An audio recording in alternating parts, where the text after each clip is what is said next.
Hi guys, I'm JT and welcome to JT Gaming, where we review your games and level up your skill.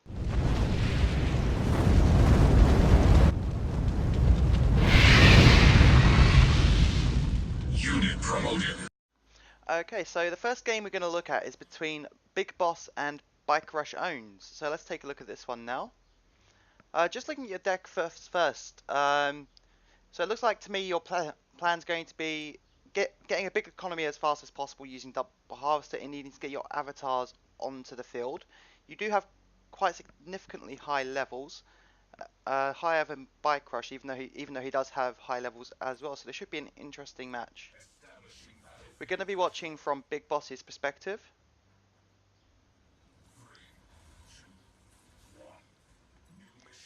Okay, so he opens with a harvester. And we can either see, okay, so we're going to see the laser squads opening up and to scout. So we know with Bikerush, he either opens with war dogs or the machine gun squads like he has done here. It's a bit random on which he'll do on any given game. Luckily you've got the rock there, so you can charge a pad from the top pad without the MG squads hitting you. Yep, and you're using Fanatics to focus on the Grenadier squad, which you should be doing at this moment. I, however, would be leaving that Missile squad to charge the top pad. And you're getting the second harvester out early, which is good because the key to this match is going to be getting your avatars out as soon as possible. Because they would deal with most of Bikerush's units. The only unit he has that it won't deal with is obviously the Orca.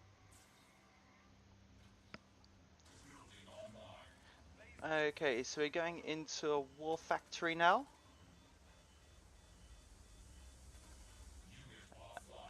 It's going to be very hard for you to take pads at the moment because of the placement of that MG squad.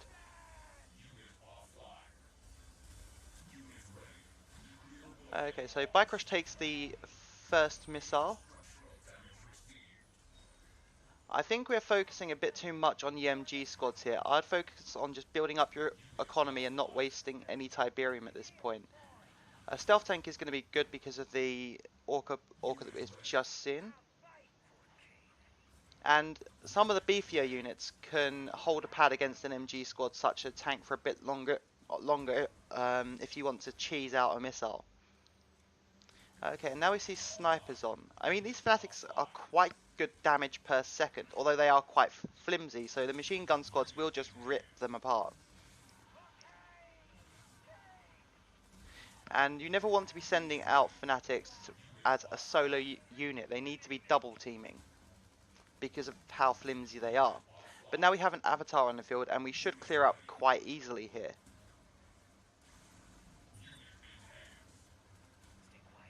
Which it looks like we are, and we should easily take this second missile. However, for some reason we're moving off the pads. Okay, we've gone back, that's good.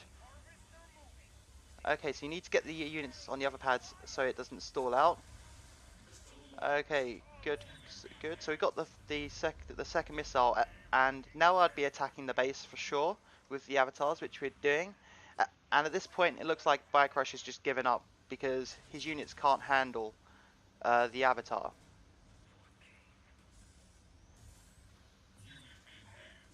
Yeah, it's all pretty elementary from this point. Okay, good game. So let's go on to our second one. Okay, so this is going to be our second game versus Bikerush. Let's just dive right in. Same decks again. Again, watching from Big Boss's perspective.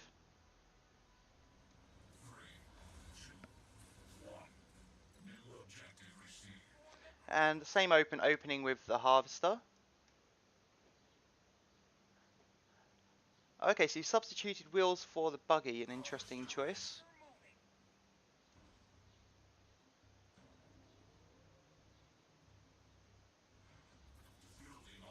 And this time Bike decides to open with the war dogs, so we can get some pad control early because he hasn't got the MG squads out yet. But we do need to protect our harvester because he's going for them with the pitbulls, and the laser squads is the appropriate response here.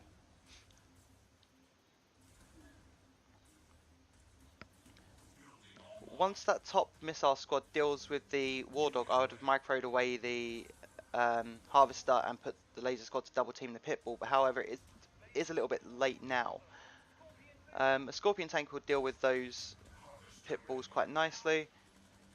And again, the key here is just going to be getting out the Avatar as soon as possible. I have just noticed that we don't have the Orca in Bikerush's deck, but we have the tank instead.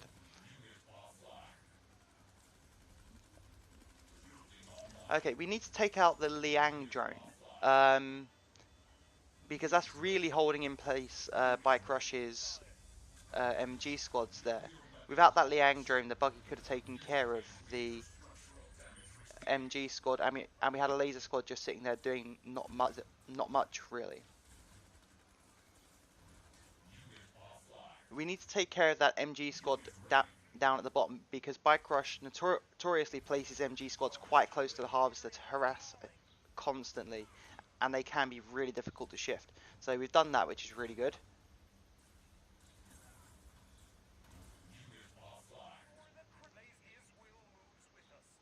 It looks like Bikerush could win this game, even though we do know he doesn't already from the loading screen.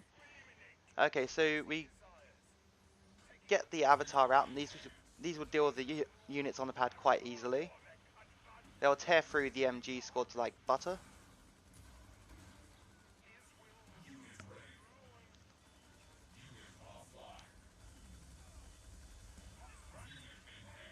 Okay, so we just get this second missile. That was a very close missile.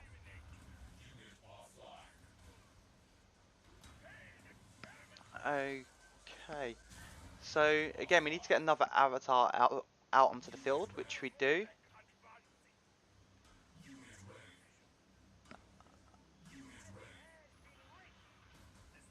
If I was you, I would try and get through the units on the field and try and get a Harvester kill as well, because if you can get a second Avatar out at the same time, this will be extremely difficult for Bikerush to overcome, because at the moment he's just spamming tanks, and they are doing some significant damage to a solo Avatar.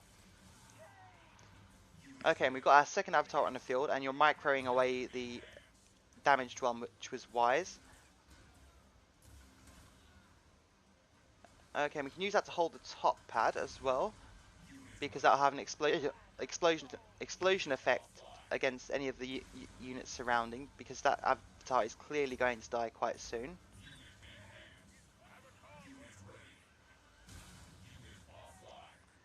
And we see he's using a Liang drone to hold the bottom pad and try and stall out the missile.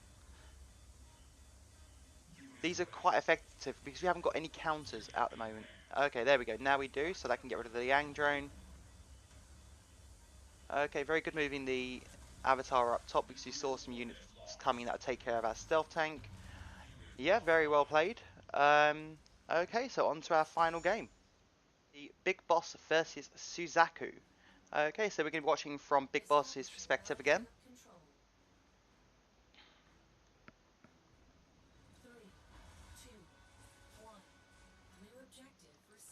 Okay, so Suzaku's using one of the more popular GDI meta decks at the moment, so this should be quite interesting, because those APCs are a nightmare to shift.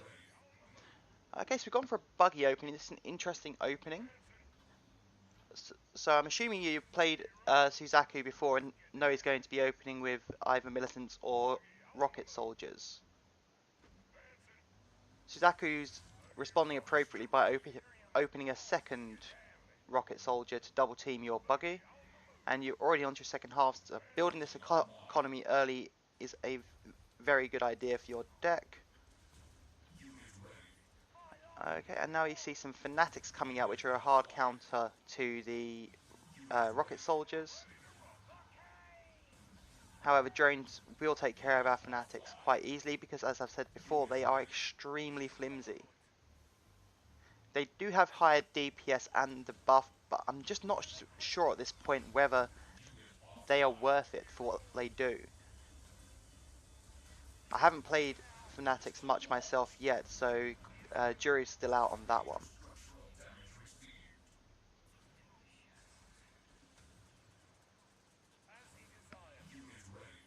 Okay, so to be honest, I'd be building towards avatars again for you. The only thing that's really going to threaten your avatar is the Orca in your opponent's deck, and you do have stealth tanks which can one-shot the um, Orcas.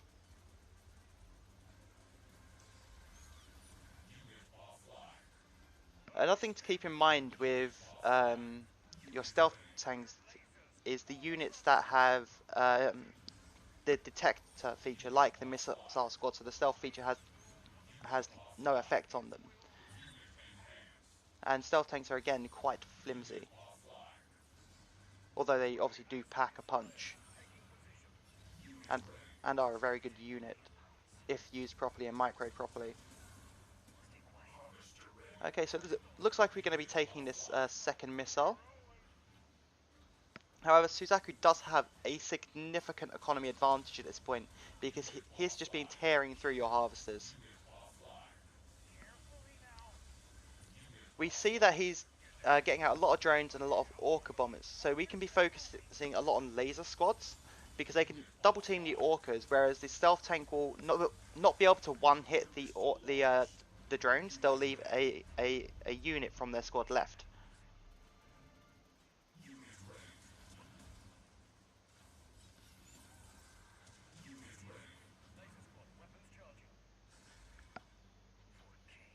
Okay, because now he's focusing a lot on Orcas, I actually would scrap using any avatar at this point, because Orcas will deal with avatars quite easily, because avatars just can't target the Orcas. So that's a very nice turret placement from Suzaku to um, get your stealth tank to blow its load, essentially.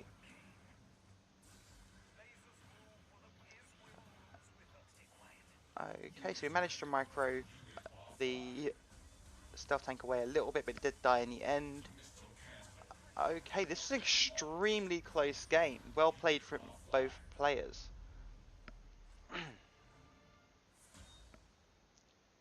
Okay, so the rating that I'm going to give Big Boss is Commander.